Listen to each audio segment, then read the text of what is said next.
Okay, so I guess we'll get started. I'll be introducing myself this morning. As you may know or may not know, my name is Brendan Edwards. I'm the First Nation Skills Development Advisor at Ontario Library Service North. And this morning our webinar will be on collection development tips for First Nation librarians. So it's my pleasure to introduce myself, and thank you very much everybody this morning who is participating in this. And reminding you that this is being recorded, so it will be available down the road via our website as well, so if you wish to revisit this webinar. Okay, so I'll get started now then. So thanks once again for joining us. Very quick outline of what I want to cover this morning. First part I'd like to discuss will be, broadly speaking, answer the question, what is collection development? So I'll be talking very generally about theories and approaches to collections development, very broadly speaking. I'll then shift into collection development tools and resources specifically for First Nation libraries and librarians, including web resources. And then thirdly, I'll be looking at some important points to keep in mind as you consider collection development. So, broadly speaking, what is collection development? Collection development is also known as material selection.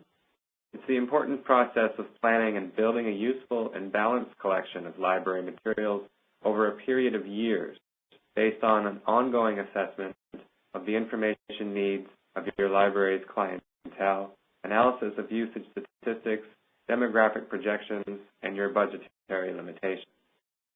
Collection development includes the formulation of selection criteria, planning for resource sharing, and the replacement of lost and damaged items, as well as routine selection and deselection decisions.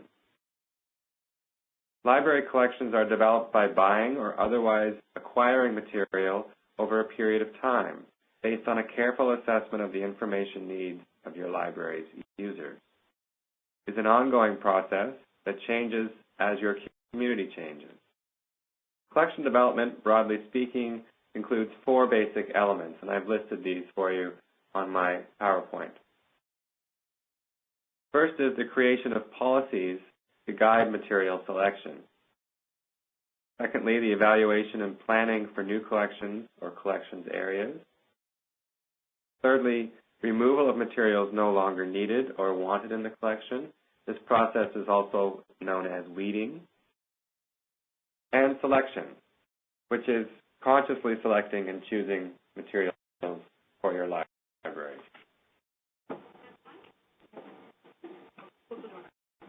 So you'll want to try and create a collection development policy. I think this is probably a very important point, first step in collections development. A collection development policy should be your guide to making selection decisions for your library.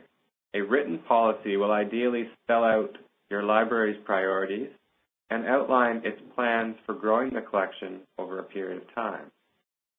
A written policy should also serve to eliminate personal bias and provide continuity over several years and through possible staffing changes.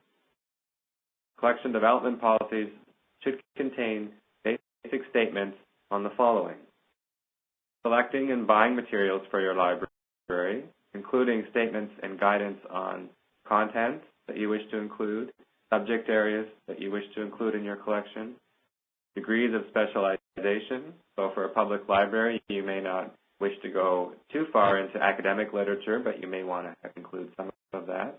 But you want to try to have something for as many of your readers and patrons as possible. So you'll want to consider level of difficulty, age groups, languages, what kinds of formats. Are we only looking at books, but are we also including digital resources, for example, video, DVD, etc.? And you wish to strike a balance. Your collection development policy should also include statements on accepting gifts and donations. What are your guidelines? What kinds of things do you accept? What are you mandated to do with the kinds of gifts that you accept? You should include statements on weeding and disposing of weeded materials, reasons for the selection and rejection of any material, and procedures for managing challenges or complaints with reference to material in your collection. So it may happen that a member of the community complains about material that they found in your library.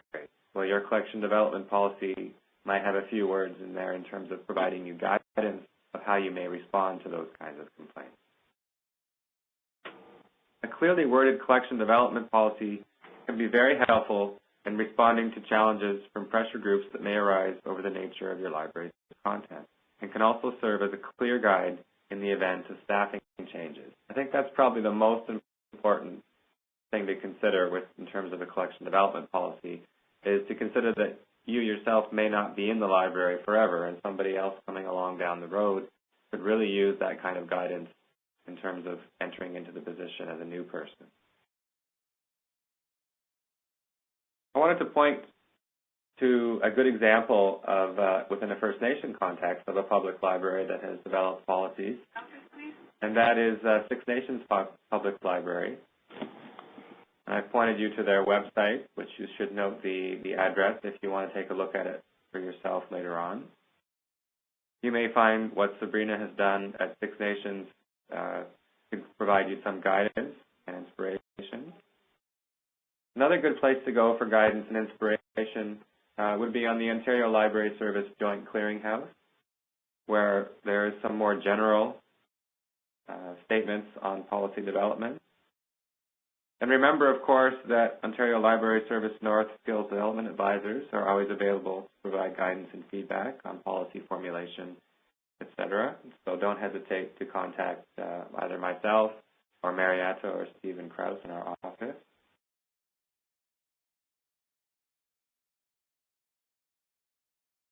The next point we want to look at is collection evaluation, or assessing your collection. Collection assessment is the process of systematically evaluating the quality of your library's collection to determine the extent to which it meets the library's service goals and objectives and the information needs of your clientele. It is the job of collection development to anticipate the information needs of your library's clientele, sometimes with the aid of survey research, in order to select materials to meet those needs. Although it's important to remember that we cannot be all things to all people, we should at least make an effort to meet the majority of the needs of a majority of our patrons if we want to be relevant and valuable to our community's education, leisure, and knowledge needs.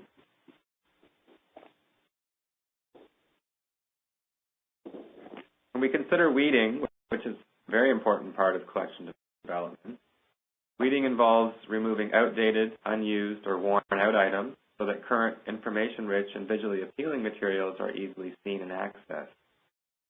It's especially important for a nonfiction collection to have information that is current, as people should not be provided with outdated or incorrect information. Now, there are a number of reasons why you may weed or discard material from your library. These include lack of use, so if something is sitting on your shelf taking up space, you may consider that it could be removed in place of something that to make room for something that could be more widely used. If material is in poor physical condition, or you may find that there has been a change in your community's priorities or the education priorities or education curriculum. Material that is racist or stereotypical, you may consider removing. However, some libraries choose to keep this and to label it as a teaching tool to show patrons potentially the kinds of material that is out there. So it's up to you in terms of how you want to approach that kind of material. We may wish to weed duplicated or superseded content, meaning that, for example, if you have, that's just a broad example, but if you have the most recent edition of the Canadian Oxford Dictionary, for example, and you had 3 older versions, you may wish to remove some of those older versions because you've got the most recent updated. You may wish to remove material that is poorly written, or in your assessment as poorly written. You may wish to weed outdated material, so anything that has information that has since been proven wrong, or has recent study has shown that material is no longer relevant. And you may wish to remove material that is inappropriate in terms of the reading level of your collection. We look broadly at selection. This is the fun part, or should be the fun part, of collection development. When it comes time to select materials, you'll want to consider your budget, of course, but also your collection plan. Use collection evaluation to set your purchasing priorities and to guide new purchases. Consider first the physical format. How is the book bound? What does it look like? What are the illustrations like? What is the size? And of course, consider the price. Selection aids like bibliographies or annotated lists, and reviewing journals like Book List or Choice or Library Journal, etc., or any number, even the Globe and Mail Book Review, or any newspaper book review section. You may wish to use these as some kind of guide. You may wish to use award-winning lists, for example, the First Nation Communities Read list. You may wish to include as many of the titles off that list as possible, if not all. You may wish to look at bestseller lists. And you would also want to consider patron requests. What are your patrons asking you for? You may also wish to formulate some selection criteria guidelines in combination with your collection development policy. Selection criteria are a set of standards used to decide whether an item should be added to the collection, which normally includes a list of subjects or fields to be covered, levels of specialization, editions, languages, format. For example, are you going to include large print or non-print materials, abridgments, shortened or easy read text, etc. Selection criteria usually reflect the library's mission and the information needs of its clientele, but selection decisions are also influenced by budgetary constraints, of course, and qualitative evaluation in the form of reviews, recommended lists, and other selection tools. Important considerations in making selections may include what is the purpose or scope of that book? In other words, who is that book written for and who is likely to read it? What is the reading level of the material? Does the author have some kind of authority or demonstrate some honesty in their approach? In other words, are they credible? Are they a respected writer? Has there been a process of review? Is the material accurate? And does the author show a sense of impartiality? Or is there an obvious bias? These are all things you may consider. You may also consider subject and content matter. So, for example, is the book related to First Nations and Canadian context, or is it a more broad context in terms of Indigenous peoples' concerns, etc.? Is it a local book? Does it consider local material or local stories? And how does it compare to other works in your collection? Does it relate to existing material, or is it filling a hole? Is this material going to fill a hole where you recognize there is something lacking in your collection? You want to consider the timeliness of the subject. You know, is it a hot topic? Is it a current affair? In other words, is it going to get a lot of current usage, or people are going to be interested? You want to consider the merit. You know, is it a classic, quote unquote, or has it won literary awards? You may consider if it supports the education curriculum or community programming goals. And of course, you want to consider demand.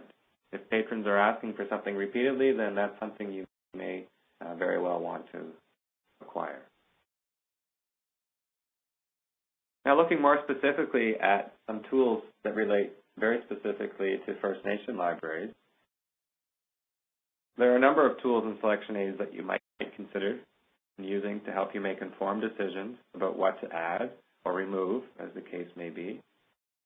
But I wanted to make two overarching points to begin with, keep in mind. The first point being that your library should ideally be perceived by your community as relevant and necessary to its cultural, linguistic, and education goals. In the vast majority of cases, simply filling a room with books and some computers will not serve you in meeting your primary goal of relevancy. Therefore, you should endeavor as much as possible to carefully select what kind of materials you stock your shelves with, and what kind of electronic information resources you want to promote and link to. In order to achieve such relevancy, you, as librarian and knowledge keeper, should do your best to be in tune with the needs and wants of your community, its leaders, and average citizens. Most, if not all of you, probably already fulfill that role, but it's important to keep that in mind and to recognize your own skills and expertise and intuitive awareness of your community and what your community's needs are. The second point is to remember that you are the experts and you already have many resources at hand. Use your existing knowledge of your community as well as your formal and informal contacts with other experts, whether they be elders, leaders, teachers, etc., to get a clearer sense of the kind of materials and resources that will help to boost your library's relevancy and usage.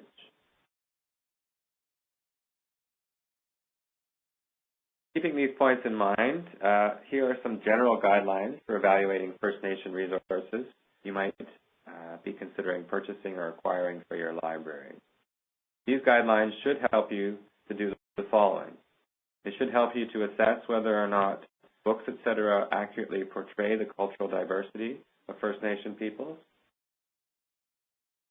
They should remind us that not all resources on the market about First Nation peoples are necessarily appropriate or accurate. And it should remind us to practice and look for objectivity and to try and build a balanced collection as much as possible. Here are some broad themes to keep in mind that will help us to evaluate. We want to look at whether or not the material, the book, or the internet resource, or the video, etc., is validated or it shows some involvement by Aboriginal people. Were First Nation people involved in creating that resource? Has the title been validated by First Nations people or First Nations representatives? And we may consider if the author is well qualified to deal with First Nation content. Now, of course, it's not easy always to recognize these things, but use your existing knowledge and use your own intuitive sense in making these kinds of decisions. We want to consider historical accuracy. Is the information included in the material about sites, dates, and actions, is it accurate? Are Aboriginal perspectives on historical events presented, or are we only getting a one-sided European or Euro-Canadian point of view? Are First Nations contributions to law, medicine, etc., are these demonstrated, or are these given some weight? And are the cultural, political, and economic differences between First Nation groups and individuals acknowledged or explained? Sometimes material may paint with one large brush and just refer to all First Nations groups and assume that all are the same or all are alike. Of course, that's not true. We may look at how the origins of Aboriginal people and First Nation people are represented in the text. Are First Nation origin beliefs represented? So are your stories represented in terms of origins? Or is there a greater weight given to the so-called Bering Strait theory? That's something you may think about. We want to look for cultural authenticity. Is there a respectful portrayal of First Nation values and beliefs? Is there a balanced portrayal of First Nation cultural beliefs?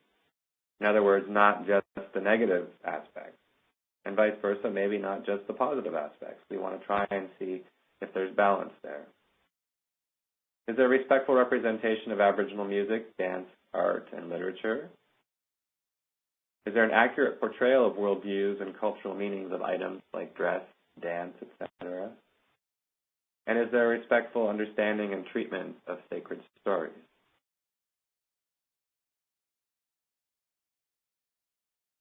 We may wish to evaluate material on the value of its cultural diversity represented. Are the diversity of First Nations shown? Are we looking for differences as well as similarities among First Nation cultures and languages, now and in the past? Is there an accurate portrayal of types of clothing, housing, and other cultural artifacts? So sometimes you tend to see a kind of pan-Indian representation where you have a First Nation character who is mixing plains clothing with woodlands, housing, etc. You know, you want to look for accuracy and respectful treatment of those materials. And demonstrating basically is the author aware of the differences and similarities. We want to look for negative images, of course. Are First Nations only portrayed as the bad guys or as only existing in the past? Are there any exaggerated or derogatory representations of physical features or behavior? Or is there a suggestion that First Nations need to be taken care of, that this is somehow a burden of non-First Nation society? These are things we want to be careful, and if they do exist, we may wish to provide a little bit of context for our patrons in terms of why we've chosen to include those materials. We want to look at the presentation of women. Are First Nations women shown to be contributing members of society? Are they shown as role models? Or are we only seeing degenerating terms to describe women? Or is there an impression that somehow First Nations women were only in the background or non-existent? We want to look at the language and terminology. Is there a respectful use of names? Is there an accurate use of names, an appropriate use of names? Is Aboriginal speech mocked? You know, sometimes in old material you get the grunting and whooping or very simplistic representation of First Nation people. We want to look for derogatory words and try to evaluate whether they're given an appropriate context and whether the reader would understand that sometimes it's useful to include material that does include this only for historical reasons, but we want to provide that context. We want to look at the photos and images, of course. Again, for accuracy, for respect, we want to try to avoid material that just shows stereotype or inaccuracies. And we want to look at the viewpoint. Where is the author coming from? Is it only a Eurocentric point of view? Or are we getting a more balanced perspective? Or are First Nations merely romanticized as noble savages? Or are they represented as vanishing, as something of the past? These are all kinds of things that we need to look for. And because I know that your time is very often limited and you may not have the time to assess every single book and resource by the above criteria, I'm going to go now and point to a few resources that you may find useful to assist you in making decisions. Most of these are websites. In fact, all of these are websites. And you may use these as guides. The first I wanted to point to is Debbie Reese's blog, American Indians in Children's Literature. Debbie Reese gave us a webinar earlier this year, which you may have listened in on. If you haven't, take a look on our website, on our webinar website. You can watch that one as it was recorded. So Debbie Reese's blog is regularly updated. Most days, Debbie provides some kind of insight. If you don't know who she is, she's a professor of American Indian Studies at the University of Illinois at Urbana-Champaign, and she's tribally enrolled with the Nambe Pueblo Nation. So she gives a very, and she provides also commentary from other readers as well. She doesn't tend to limit her blog to only her own voice, but she will give examples of insight from some of her readers, etc. Another one that could be useful to you is Cynthia Letick-Smith's website. She has a blog on her author website. It includes discussion and tips on selecting Native American themes from a mostly American perspective, but some of those perspectives are very useful for us as well. If you don't know who Cynthia Letick-Smith is, she's a best-selling author of children and young adult literature, and she's a member of the Muskogee Creek Nation. On each slide, I've also provided you with the actual web address, so if you want to go back and take a look at this, or I can email these to you if you missed them. One that could be useful to you is Amazon.ca's bestsellers list in First Nations category. Now, it could be useful, but don't put too much weight on it necessarily either. It's constantly changing, of course, depending on what books are being sold at that moment. So it does give us a snapshot of what the bestsellers are, at least, according to Amazon, and it could give us a sense of at least anticipating where our readers and where our patrons may be making requests. Of course, just because something sells doesn't mean it's necessarily good.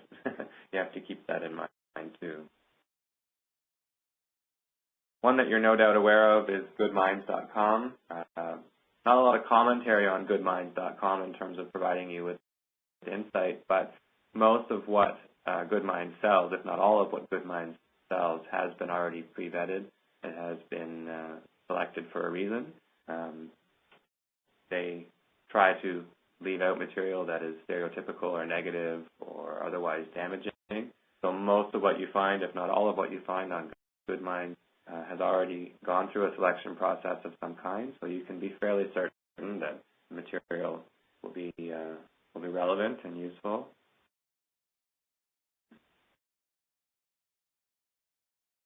Also wanted to point to a couple of First Nation publishers here in Ontario that also provide us with a little bit of commentary. The Ningwakwi Learning Press's First Nation Literacy blog is a useful resource.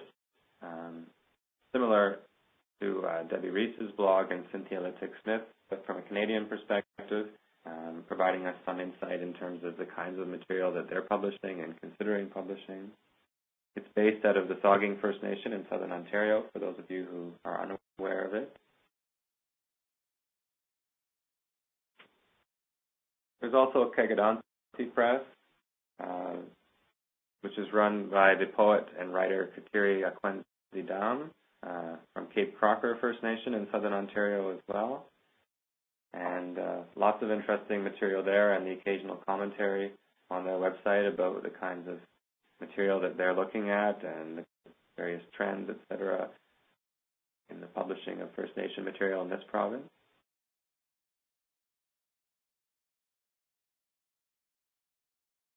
There's also the Aboriginal Canada portal, which is something like a clearinghouse of online resources related to First Nations. Some of it good, some of it not so good. But where I would particularly point you is towards the educator resources, which you may find useful, particularly for any kind of online material that you may wish to bookmark or link to your websites, etc.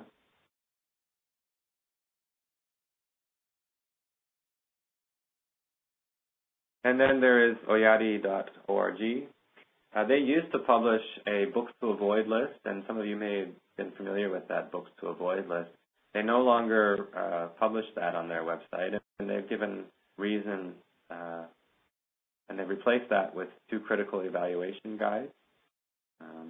They've replaced that because they want librarians and educators and readers in general to make their own informed decisions. So rather than giving this sort of top-down perspective of don't read this or don't buy this, they want readers to basically develop their own critical thinking skills in making these kinds of decisions. So if you go to their website, oyadi.org, you can get 2 documents, How to Tell the Difference, a guide to evaluating children's books for anti-Indian bias, and Oyadi criteria for evaluating books. And these are fairly useful in terms of giving us some tools in our own thinking.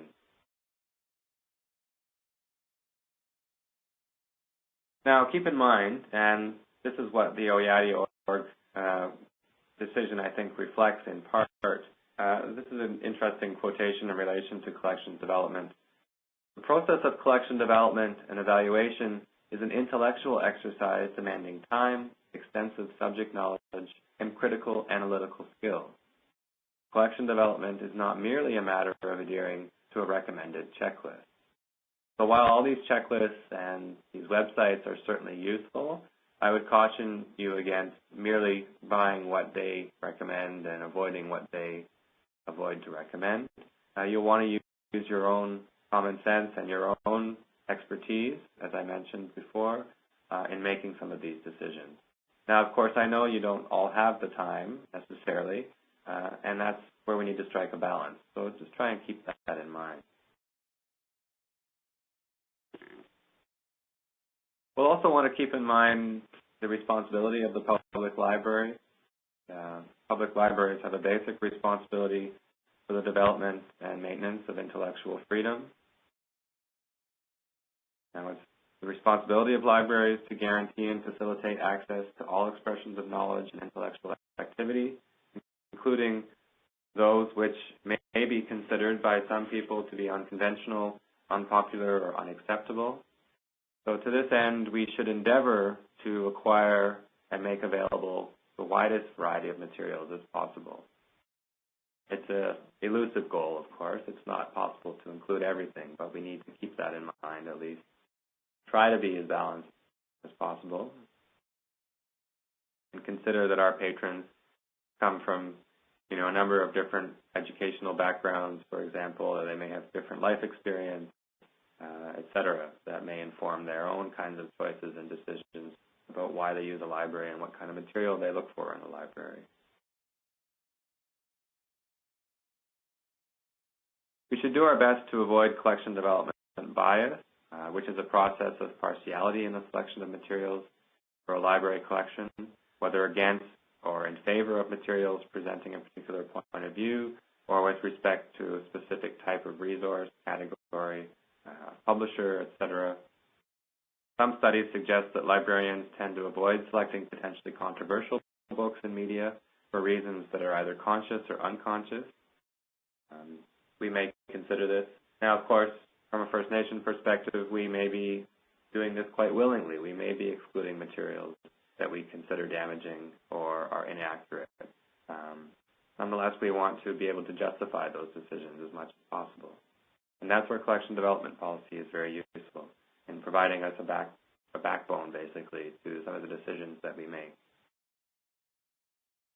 So a balanced collection is a library collection containing materials that present as much as possible the full range of opinion on controversial issues and sensitive topics, that provide, for example, the for and against positions on a sensitive topic. Now, this isn't always possible, but keep it in mind.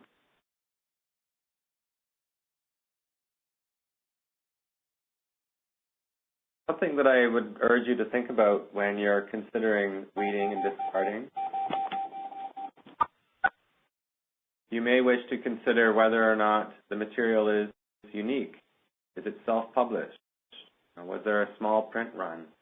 Or is it local content? In other words, is it otherwise irreplaceable? So even if a book maybe has never been used in 10 years, we may consider keeping it just for its historical value. And we may consider keeping it because it may, in fact, be irreplaceable, and there may be value in that. Is it a rare edition? Is it a first edition, for example, which can be considerably more valuable than later editions?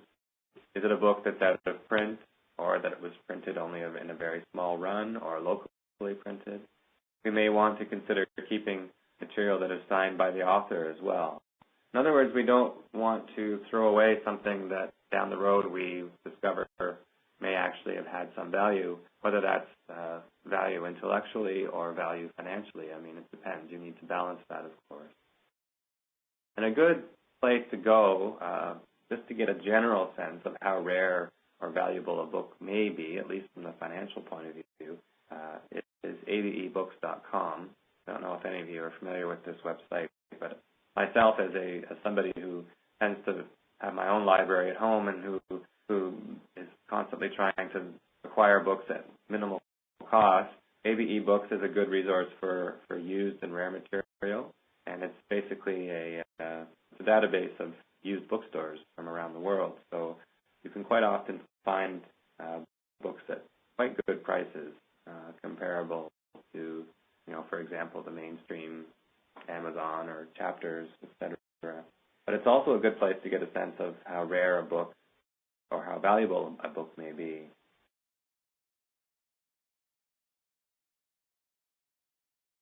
So summing up broadly, just to remind you that collection development is an ongoing process. It never ends, essentially, so it's something that we're constantly thinking about. There are numerous resources by and about First Nations, but we shouldn't assume that all are appropriate. And I think we know that intuitively already, but we need to keep that in mind. And we may consider putting these kinds of statements or some statements in our collection development policy if we have them or if we're thinking about developing collection development policy. You should use your own knowledge and awareness of your library and community's needs in combination with trusted resources. So don't rely strictly on lists that you find either online or in newspapers, etc., but use your own awareness and background in making those kind of decisions. And we need to continually develop our subject knowledge and critical analysis skills. Now that's perhaps easier said than done, but I think intuitively we're always doing that. We're always thinking about the kinds of choices that we make and our awareness of subject, etc. So part of being a librarian is also about being a learner, a lifelong learner. And I think that's a characteristic that a lot of us probably share, whether we are consciously aware of it or not. This ends my formal points, my formal discussion this morning. I've provided you here with information you probably already have here in terms of how to get a hold of us at Ontario Library Service North, the skills development team more specifically, which is not just me, but there's three of us here. So if I'm not able to answer something, then Stephen or Marietta hopefully can help me with that.